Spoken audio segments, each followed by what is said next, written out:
we're going to pray for, we'll just take a few minutes to pray for India. We were on a call yesterday for, there was a 24/7 prayer call for India, global prayer call yesterday. And so we went on for 3 hours. And it was just amazing that God is stirring up the world to pray for India at this time. And so we had Chinese leading us and Koreans leading us and Africans leading us. And it was just amazing. And we stayed on it for 3 hours yesterday afternoon.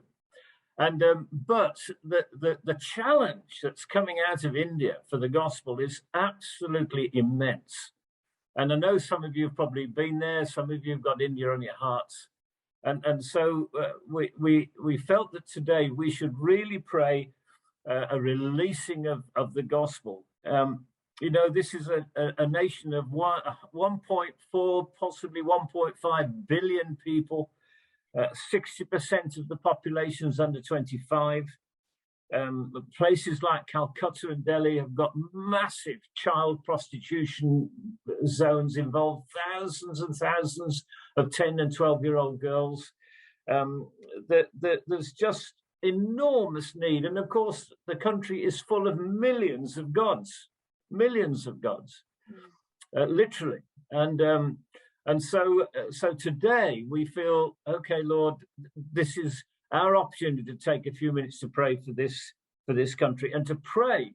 2,000 years ago, the disciple Thomas landed in Chennai and took the gospel to India. So the seeds of the gospel are in the land and in the ground. And despite the fact the president is pushing for a Hindu state, for it to be a Hindu country, that there is this huge prayer movement. And just to say, the 27 cities that we know of in India, over 100 churches in each city are praying for their nation and for their city. And some of them are prayer walking the boundaries of the city. Well, you can imagine, I know in one city, the boundary of the city is 160 miles. And so these folks are praying around there, claiming, and this is what they're praying. They're praying, declaring and praying for the supremacy of Christ in every city, asking God to open a door for the gospel in every city, and to ask Jesus to bind the principalities and powers of darkness in every city. And that's a big one. That's a big one, because there is so much principality and power going on there. So we'll pray together, and feel free to pray out loud. If you are not used to praying out loud, don't feel embarrassed. Just join your amens. But we declare the supremacy of Christ over every city.